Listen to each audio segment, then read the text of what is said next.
Olá, boa noite, todos sejam muito bem-vindos, turma da leitura compartilhada. Hoje nós vamos finalizar a leitura do livro O Mestre do Amor. Jesus, o maior exemplo de sabedoria, perseverança e compaixão. Capítulo 12, morreu na cruz, mas permaneceu vivo no coração dos seres humanos. Tema: um grito de vitória. Morre o homem mais espetacular da história. Os textos dizem que quando se entregou ao seu Pai, Jesus soltou um grito inexprimível. Mateus 27:50. Um homem morrendo não tem forças para gritar, mas sua missão era tão complexa e exigia tanto dele que, ao cumpri-la, Jesus deu um grito de vitória. Venceu a ansiedade como nenhum psicólogo faria. Venceu a depressão como nenhum psiquiatra. Venceu a impaciência como nenhum filósofo. Venceu os desafios da vida como nenhum empresário. Venceu o orgulho e a autossuficiência como nenhum educador. Passeou pelos vagalhões da emoção como quem anda em solo firme. Venceu o medo da morte, o vexame público, a inibição social, a incompreensão do mundo, o desrespeito dos religiosos, a arrogância dos políticos, o terror noturno, as frustrações. Foi o ser humano mais tranquilo que já passou por esta terra. Foi o mais resolvido, o maior poeta da emoção, o maior mestre da sabedoria e o mais afinado maestro da vida. A sinfonia que tocou e as lições que nos deu não têm precedentes na história. Só não foi grande aos olhos daqueles que até hoje não tiveram a oportunidade de estudá-lo, ou das pessoas que, como os fariseus, são dominadas por seus paradigmas e conceitos rígidos. Depois de ter vencido tudo, não havia outra coisa a fazer a não ser comemorar. Comemorou morrendo. Dormiu em paz. No momento da sua morte, alguns fenômenos físicos ocorreram. Mateus 27, 51 a 53. O centurião, o chefe da guarda que o crucificara, ao ver o seu fim, dobrou-se aos seus pés. Admitiu, aspas, verdadeiramente este homem era filho de Deus. Mateus 27, 54, Lucas 23, 47. Foi a primeira vez na história que um soldado de alta patente se dobrou aos pés de um miserável crucificado.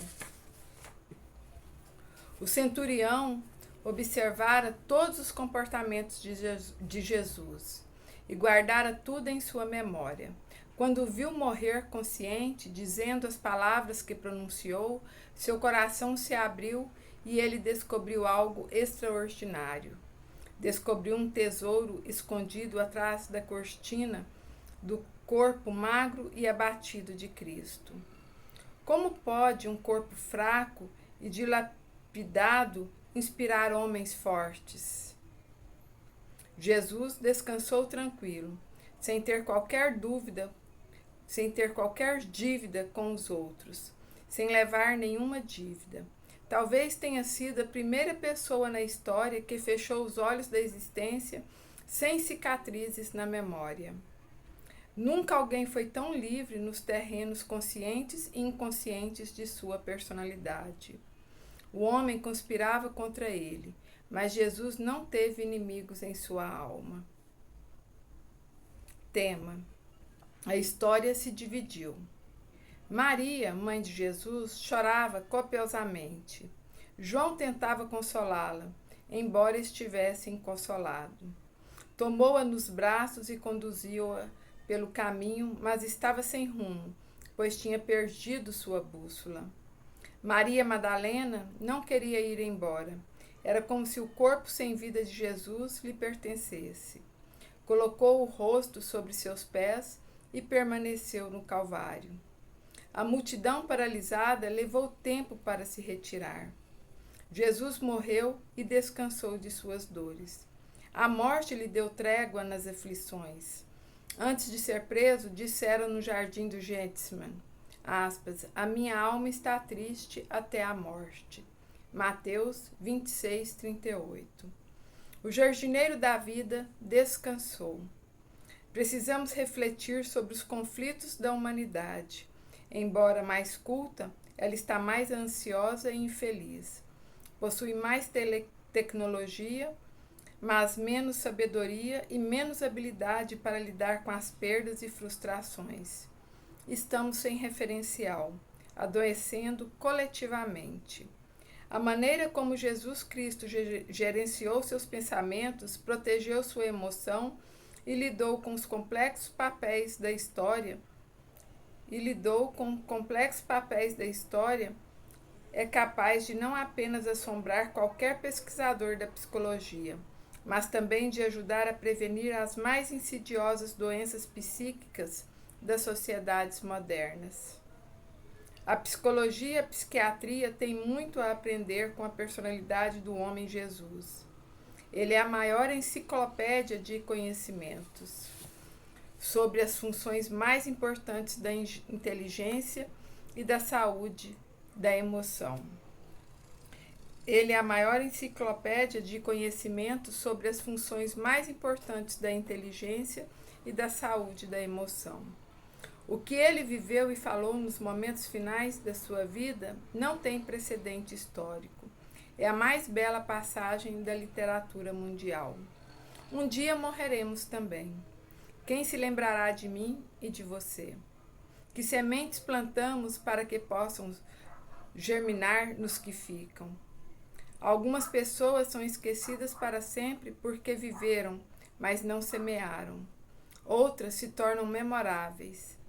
Partem, mas seus gestos, seu carinho, sua tolerância permanecem vivos no recôndito da memória dos que ficam. O grande amigo da mansidão foi tão extraordinário que partiu ao meio a violenta história da humanidade. Jesus morreu, mas o que ele foi e fez o tornaram simplesmente um mestre inesquecível. Ao morrer, parecia o mais derrotado dos seres humanos. Foi abandonado pelos amigos e destruído pelos inimigos. Mas sua história e sua morte foram de tal forma magníficas que ele simplesmente dividiu a história da humanidade.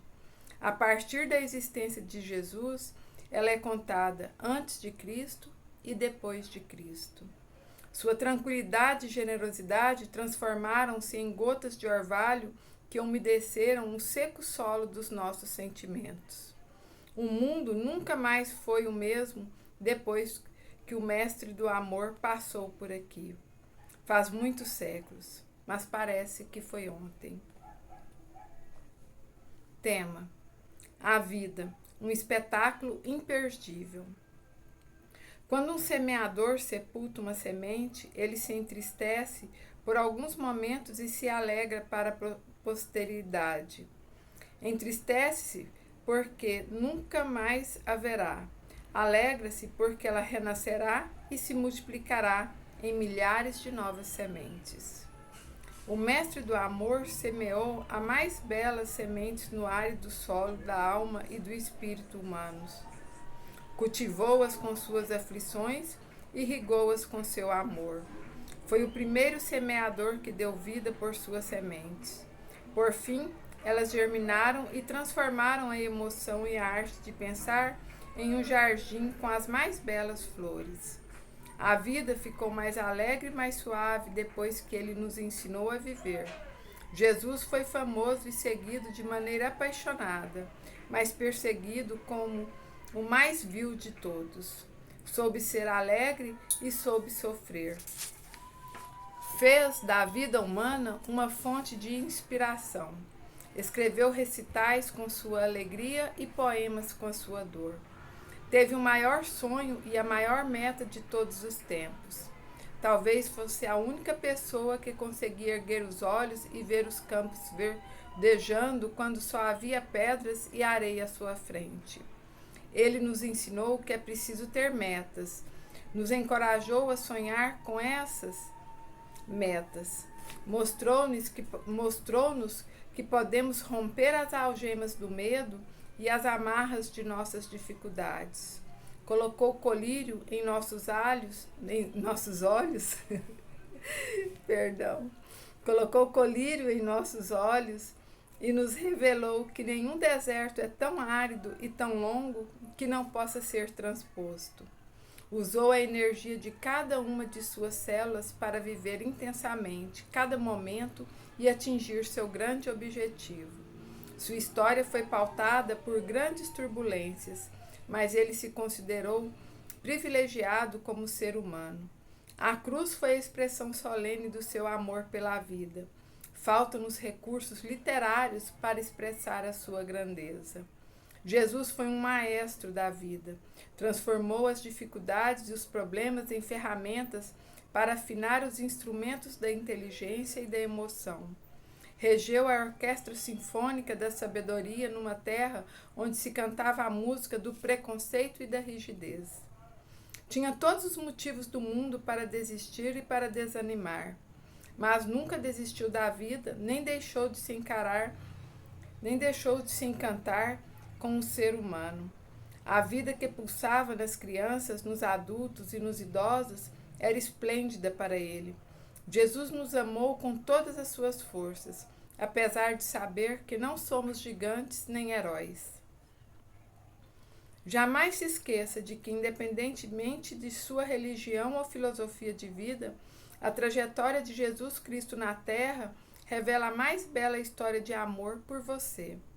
Podemos ter todos os defeitos do mundo, mas ainda somos especiais. Tão especiais que as duas pessoas mais inteligentes e poderosas do universo, o autor da vida e seu filho, cometeram loucuras de amor por nós. Pai e filho são apaixonados pela humanidade. Suas atitudes não cabem nos compêndios da filosofia, direito, psicologia e sociologia. Elas ultrapassam os limites da nossa compreensão. Nunca nossas vidas valeram tanto. Nunca nossas vidas foram resgatadas por um preço tão alto. Cada ser humano foi considerado uma obra de arte única, inigualável, exclusiva, singular, excepcional. A história de Jesus Cristo é o maior laboratório de autoestima para a humanidade. Não podemos deixar de concluir que vale a pena viver, mesmo que tenhamos percalços, que choremos, que sejamos derrotados, que fiquemos decepcionados com nós mesmos e com o mundo, que sejamos incompreendidos e que encontremos obstáculos gigantescos à nossa frente. Por isso desejo que você nunca desista de caminhar. Caminhando, não tenha medo de tropeçar. Tropeçando, não tenha medo de se ferir. Ferindo-se, tenha coragem para corrigir algumas rotas da sua vida, mas não pense em recuar. Para não recuar, nunca deixe de amar o espetáculo da vida, porque ao amá-lo, ainda que o mundo desabe, você jamais desistirá de caminhar. Ferindo-se, tenha coragem para corrigir algumas rotas da sua vida, mas não pense em recuar. Para não recuar, nunca deixe de amar o espetáculo da vida, porque ao amá-lo, ainda que o mundo desabe, você jamais desistirá de caminhar. A vida é simplesmente um espetáculo imperdível, uma aventura indescritível. Assim é, boa reflexão, gratidão a todos da leitura compartilhada, que me acompanharam, que me ouviram, que deram um minuto da sua atenção. A intenção foi espalhar essas gotas de sabedoria no coração de cada um para uma maior reflexão, para um amor próprio, para uma autoestima, para um aprendizado, para uma vida feliz. Porque o mestre do amor nos ensinou que o sentimento mais importante é o amor. E eu encerro esse livro hoje com muita gratidão com todos vocês, e nas vésperas do Natal, um momento tão importante para todos nós. Muito obrigada pela compreensão, pela participação e por todo o carinho e amor. Feliz Natal a todos. Gratidão.